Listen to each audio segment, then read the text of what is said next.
Hi, this is Dave Ford, President and Founder of the Atlantic Gold and Silver Centre. Today is Tuesday the 18th of July 2017 and today we're going to look at the pros and cons of cryptocurrencies versus precious metals. Okay, firstly, thank you to everyone who entered our survey a couple of weeks back, and we got some great feedback from that. And the point of the questions of the survey was to make you think about what you're investing in and why, particularly when it came to cryptocurrencies and precious metals. So this video is in response to all the questions and feedback and comments that we got. We can't answer all the questions in great detail because it's such a huge topic, but we can give some general answers to the most frequent questions. Okay, the biggest question we got asked was, how does it work? Now, people come and ask us about buying precious metals all the time. How do I buy them? What's the process? Is it legal to buy gold and silver? And so it's inevitable we're going to get a lot of similar questions about cryptocurrencies. People saying, I don't understand it. What's it all about? Explain it to me so I understand. Well, I've got one answer for you people. It's called YouTube. Don't come to us and ask us to explain something over the phone to you when there are literally hundreds of good YouTube videos that explain all how cryptocurrencies work. I'm not going to try and repeat what they've done. I'll only do a poor job of it. It's better to go to the address bar at the top, go to YouTube and type in, how does Bitcoin work? Okay? Second question we had was all about security. Now, gold and silver security is pretty obvious. You need physical security. When it comes to cryptocurrencies, you need virtual security.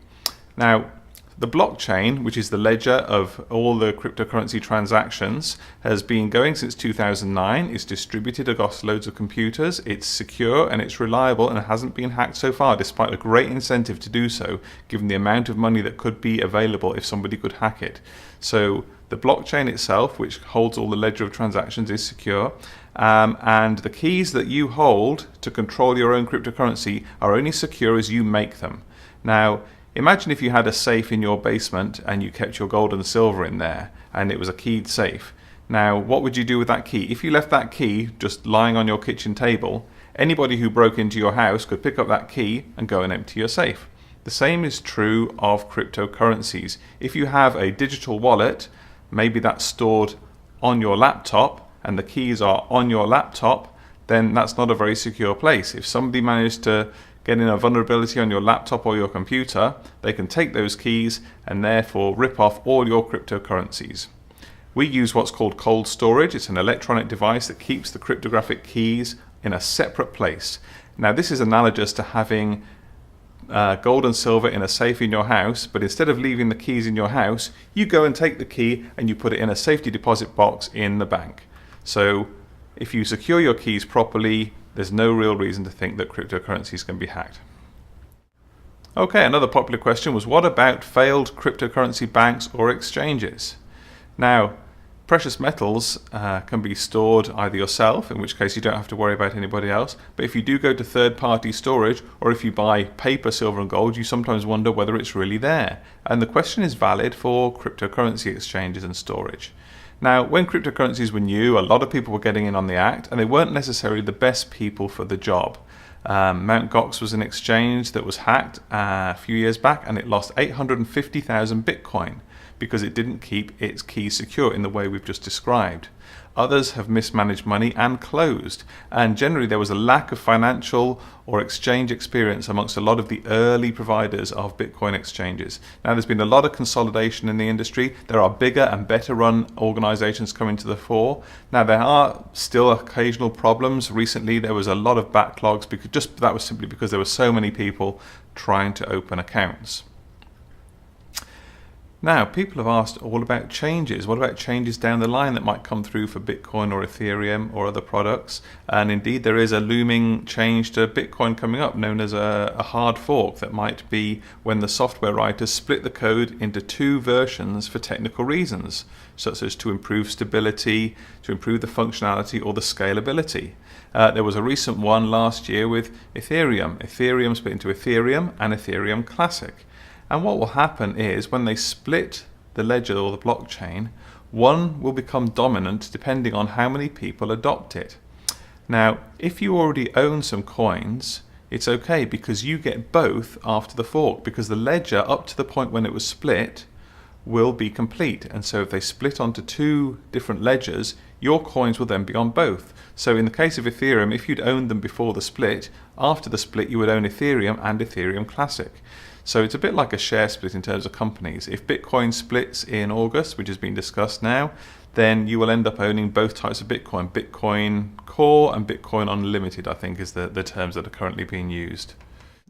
There's nothing particular need to worry about. You just see a lot of volatility in the price in the run-up to the split, and trading may stop on the coins for a little while during the actual split or the fork as it takes place. But for the long run, once the problems have been solved and gone through, you will own coins on both forks, and you can elect to buy or sell on either one.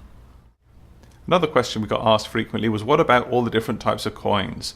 Now, when it comes to precious metals, we have people asking a lot of the time, should I buy gold or silver? Well, the range is bigger than that. You could have gold, silver, platinum, palladium, or rhodium, but only two are generally used by everybody for investment. That's gold and silver. And we had a lot of people on our survey saying, what about this coin? What about that coin? What about this new coin that's coming out? This one's technically superior to that coin. Why don't you trade the other one? And at the end of the day, the analogy with precious metals is pretty good. Out of the 5 different precious metals that are generally recognized, only 2 of them are regularly used for trading and international commerce. And the same is true of world currencies. There are over 200 world currencies, but there are only 5 that are actually considered reserve currencies: the US dollar, the euro, the Japanese yen, the British pound, and the Chinese yuan, which was added recently as a reserve currency. The same is true of cryptocurrencies. The biggest, most accepted ones are Bitcoin, Ethereum, and Litecoin right now. I think there's a couple of others up there like Ripple and so on, but generally those are the ones that we would probably stick to and recommend people stick to. Even these ones are speculative, so if you go off to other coins, they become even more speculative at this point. Now, another question we had was about regulation. What are going to be the regulations for Bitcoin and Ethereum and other cryptocurrencies? When you compare to precious metals, the precious metals regulations are fairly light in Canada. There are limits on how much cash you can put in on a given day, $10,000 cash limits, but that's generally true across anything you do. It's not just limited to precious metals. So there is actually tighter regulations coming in on Bitcoin and cryptocurrencies than there are on precious metals, and they are generally being treated like foreign exchange. Now, the rules are starting to come in Canada. They're not currently fully in force. And they insist that exchanges or dealers like ourselves have to keep records of who we're dealing with. And that's generally what it comes down to. They just don't want people to be able to transact too much in high volumes anonymously. They want to be able to, at some point, track down if a transaction is used in a crime. They want to be able to track it back and find an ID of the person who may originally have owned those coins. The problem is that it's now far too big and far too widely used to ban cryptocurrencies. In fact, it was recently recognized as legal tender in Japan. So with that country adopting it as a standard payment method, others will surely soon follow. One of the biggest questions we had was, what if the internet goes down? Now, you really need to think about that question before you make it in such a glib way. What really happens if the internet goes down? First of all, you'll have no banking, you'll have no credit cards, no debit cards, you won't be able to do any food shopping, you'll have no food, no TV, no Netflix, no cell phones. Not having access to your Bitcoin investments will be the least of your worries should the internet go down. If you're really worried about there being no internet, then first of all you need a full long-term survival plan, including long-term food, water, sanitary supplies, home security. You will need cash, junk silver and bullion in hand for trade. And once that's all taken care of, you could then do some speculative investments like cryptocurrencies. So unless you've got all those different things already in place and you're worried about the internet going down, you should not be buying cryptocurrencies. I don't think cryptocurrencies are a replacement for precious metals. I'm not advocating people sell precious metals for cryptocurrencies. Precious metals have had a 5,000-year history as a proven and secure way to reserve your long-term wealth in the face of currency debasement and government malfeasance. However, cryptocurrencies do share a lot of similar properties to precious metals. They are finite in that they can't be produced, they have to be mined and produced with some work. There are no government controls on moving them personally between different people. You can buy and sell them with other people at will. They are anonymous. The transactions are completely anonymous. And they have a few advantages in that they are much easier to store and much easier to send to other people around the world. And indeed, we've had some clients doing just that. So given the similarities, it's logical that we would have a lot of people asking us about them. And so it was only natural that we should start dealing with them. Now, we had a few people decrying cryptocurrencies, saying it was a bubble, or saying they're a waste of time, saying you can't hold them in your hand, or denigrating them for one reason or another. But remember this, nobody is forcing you to invest in them, so don't get upset. However, many people do want to do it, and many people are pleased that we're offering this as a service. So if you're interested in investing in cryptocurrencies, don't forget they are very speculative. If you thought the volatility in silver was high, look at the volatility in cryptocurrencies. If you've got some money to put aside and you're happy to do a speculative investment, then give us a call and go ahead. But if you're a more conservative investor, then stick to precious metals and other more conventional investments. Thanks for watching, and we'll see you again in a couple of weeks.